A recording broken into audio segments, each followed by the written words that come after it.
questions for 10 minutes. 10 minutes. Makali Mulu will be number 1. The lady at the end will be number 2. What's your...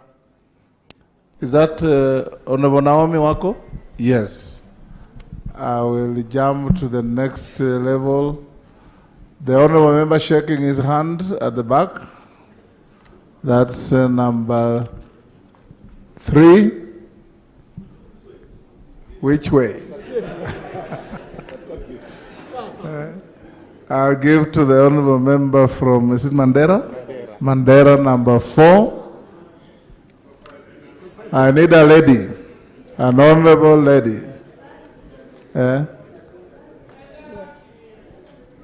I'll give the Honorable Member for Dagoretti North as number 5. We'll do 2 rounds. And please have 1 question or 1 comment so that we can have as many of us. Yeah, thank you very much, Honorable Speaker. Yeah, my name is Makali Mulu. I'm the MP for Kitui Central. I want to start by appreciating the presentation. It's quite informative. During this week and the last 1 week, Honorable Speaker, and the PS, we've seen a lot of issues relating to Kenyans suffering out there, more so in Saudi Arabia and the surrounding countries. I just want to know, is it that what I would call our relationship with them, or our diplomatic relationship is not well, I'm looking for the right word because I don't want to be, because it's very hurting. It's very hurting when we see what our people are going through there. So can you just comment on that matter? What is happening? What are we not getting right as a country? That our people go out there, they go suffer, when we are saying as a ministry, you are championing the interests of Kenyans. Thank you very much. Thank you. Number 2, Honorable Naomi Wako.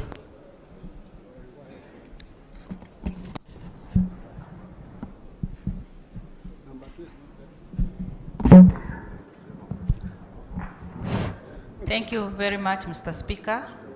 And may I also appreciate Bwana PS for his very good presentation that has opened up our minds. My first question has been asked because that was really burning in me. But together with that, I wanted also to ask something on child trafficking or human trafficking to all the countries around, and those people go through a lot of suffering. Thank you. What we can do so that we can reduce the problems, the challenges that they are going through, and they are human beings, especially the Part B now, that are on child trafficking. There are others who are taking advantage, and Kenyans are going through a lot of challenges because of that. Thank you. The Honorable number 3. Yeah, the Honorable Member at the back. Myself. Here. No, okay. The Honorable Member behind you. He's the one who caught the eye first. Thank you. Thank you, Mr. Undo, you will be recognized next round. Thank you, Mr. Speaker. My name is Geoffrey Kiringaruku, Better North. Mr. PS, there is issue of honorary consul, which can play a great role in advancing trade as well as diplomacy. I understand there are quite a number of pending issues at your desk as far as honorary consuls are concerned. Number 2, we have quite a number of missions in Africa which are quite dilapidated. You face it and you wonder whether our country is represented in that manner. Does it mean Kenya is so poor in taking care of diplomats and enabling them to advance the trade within African countries, especially if you go to Kinshasa. You realize the image is not very good. Thank you. Thank you. Give it to Honorable Elachi, who is closer. You will be the last, because the microphone is much closer to where she is than where you are.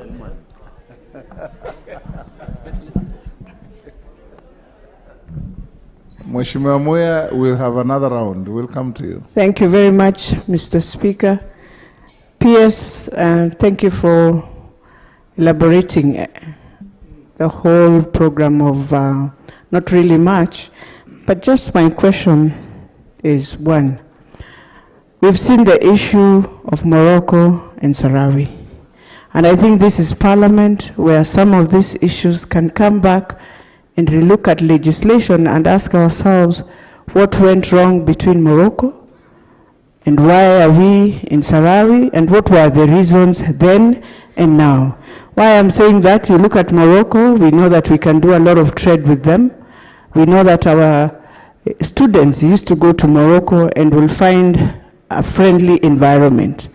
And for now, as I know, having witnessed last year one of the students, I think there is need for us to just try and work around that relationship so that Kenyans who go there for trade in either of those countries do not find themselves in the heat that we have back home. Lastly is about the programs that we do, for example, teachers, nurses who go out of the country.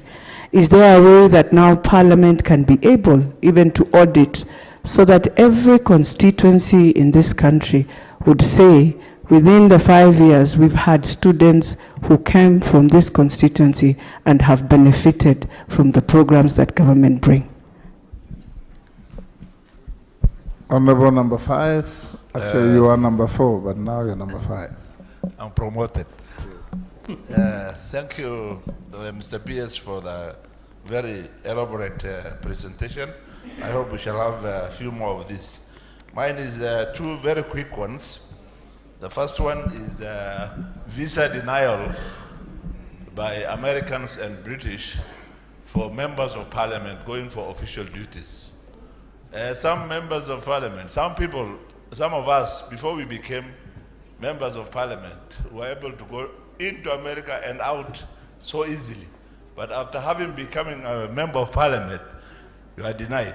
Efforts to write to your office, no, still nothing is happening. What can we do about it? Number 2, some members of parliament here belong to other unions, like the one you have recommended, maybe Interparliamentary Union, but the Eastern African Parliamentary Alliances, the African Parliament.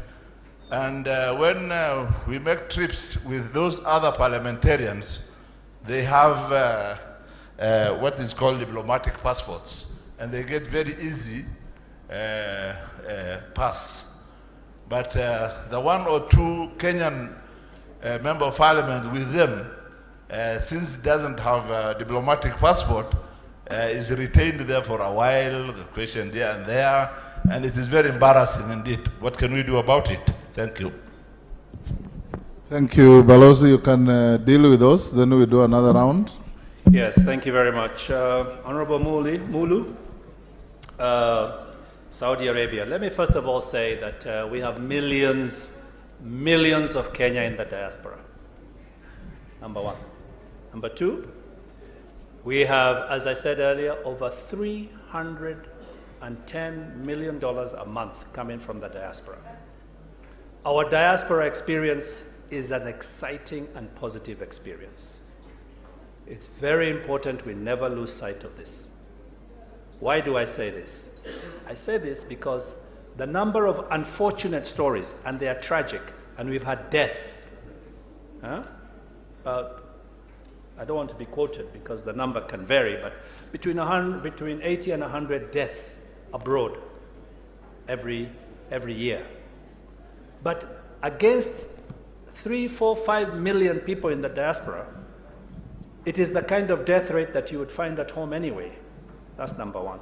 Number 3. Number 4, In a country like Saudi Arabia, we are facing a special challenge, and I have brought this up many times to our committee, the committee I spoke about. And you've heard me speak about this in public. I have said that there are some places where culturally unyenyekevu ule ambao unahitajika kazi zingine za nyumbani sio unyenyekevu ambao unapatikana sana kati ya watu wetu. So sometimes our people will not be so subservient, and when they go to these countries and they're under contract, and in a country like in Saudi Arabia, their traditions around housework are very ancient, let's put it that way. So you find that the people who suffer the terrible beatings, the people who suffer abuse, are usually people who are of that category, house helps. But in that same country where we have over 100,000 Kenyans working in different capacities in hotels, in transport, in taxis, we have no problem. So we have to ask ourselves, are we exporting the right category of personnel? And do they have the right capacity and training to understand that culture before they leave and go and work there? So we have a problem there. The Ministry of Labor is a ministry I have tried to work with very hard on this, come here on this question. Why? It is the Ministry of Labor that prepares people to go for these jobs in the Middle East, not the Ministry of Foreign Affairs. In fact, many of them don't even register with us. It's only when there's a problem that they loop back because the ambassador is there. So it's a challenge. But I urge you to really be careful that as we deal with this problem, we don't destroy this amazing opportunity that we have for jobs and job creation for young Kenyans in the Middle East. It is a huge opportunity, and it is hundreds of thousands of Kenyans who are in Qatar, UAE, Saudi Arabia. But we no longer have this problem so much of deaths and abuse. Bado tunang'ang'ana na Saudi Arabia. It's a good issue. The second issue, Honorable Naomi, is similar. Child trafficking and women trafficking. Let's not forget. There are some countries where we have many of our women now engaged in prostitution and other exploitative behavior. In a country like India, they are mainly tricked by agents here in Kenya who trick them to go, and they are told they are going to work maybe as house helps or whatever, and the people who they find at the other end are not even Indians. They are other Africans from, I guess we are in a secure space, in countries like Nigeria, okay, who are managing our women in brothels in a place like India.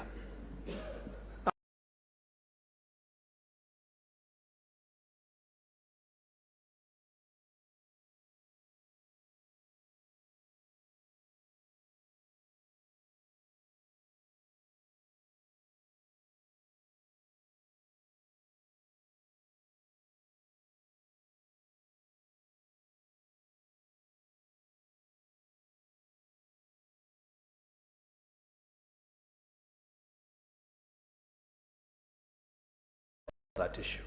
Tutaishughulikia. Now, on the dilapidated embassies in the DRC, I was just there 2 weeks ago. We've come up with a solution, you're right. The problem is that we took so long to make up our minds about how we're going to use those embassies that the ghetto found us. As the country grew, you know, I don't know how many of you have been to DRC, but my God, this country has grown exploded in growth. Lakini ni ile growth ya slums. Na na vichochoro, tuseme ukweli. So that has grown into the city. So where we used to have, ni kama vile Kileleshwa, ikabiliwe ni Kibera. It just grows into the place. And then your embassy is there. And then now you're stuck. What do you do? So we are now in the process of negotiating to move, to give up that land, to be allocated new land somewhere else, and to build. But let me tell you what is the real problem, and we've discussed this in the Foreign Relations Committee. The big problem is that we are not able to get our money ring-fenced. PESA's Ministry of Foreign Affairs is issued every year. And you see, the problem with that is that our commitments for building are multi-year.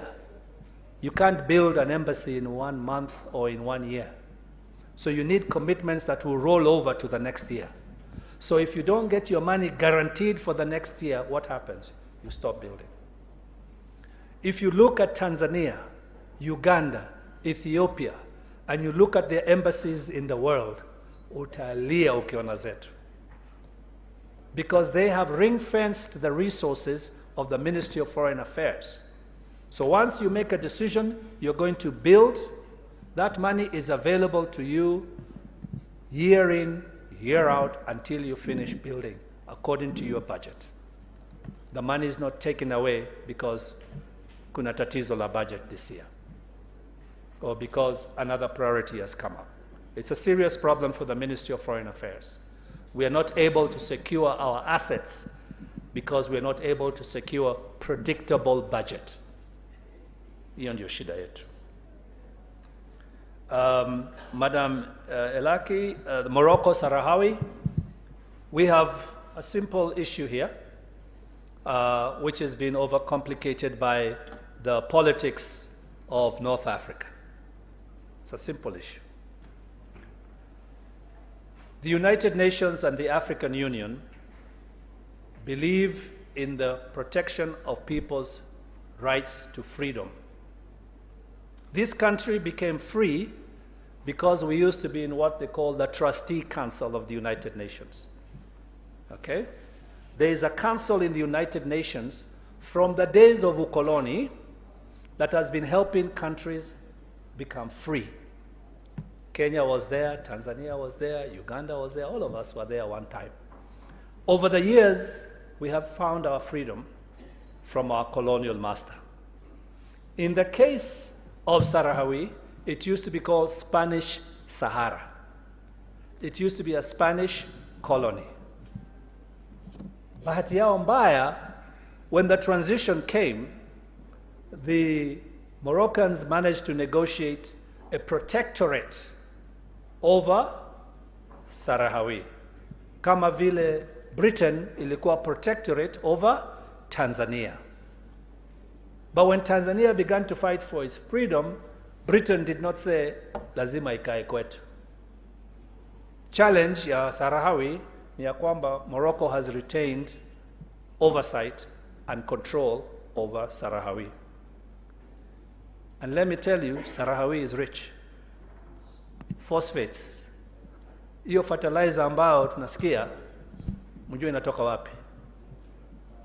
Okay? So we have a challenge. Morocco is a very successful economy, very successful. They have done very well for themselves. Okay? They are a good, it's a royalty. And we have a good relationship with Morocco. There's even an ambassador here. Okay? But already we made a decision that we as a country of liberation cannot decide that we don't care about liberation because we are now free. Sasa, hiyo ndio challenge, changamoto yetu tunasema na Kiswahili.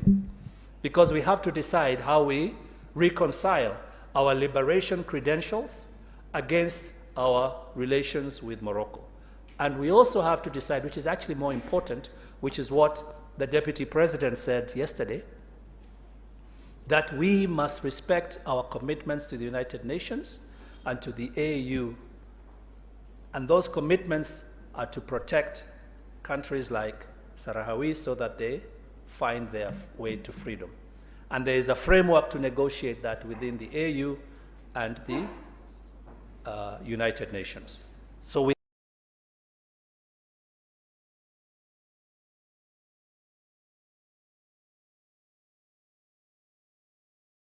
have remained there. Hiyo ndio changamoto yetu. It's not easy. We will find a solution, but we respect Morocco. We uphold Morocco.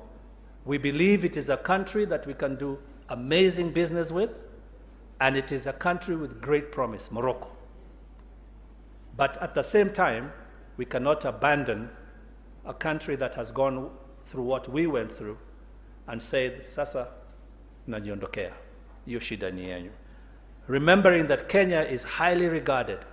Our image in the world is tied to the image that we are a country that believes in the principle of freedom and liberation.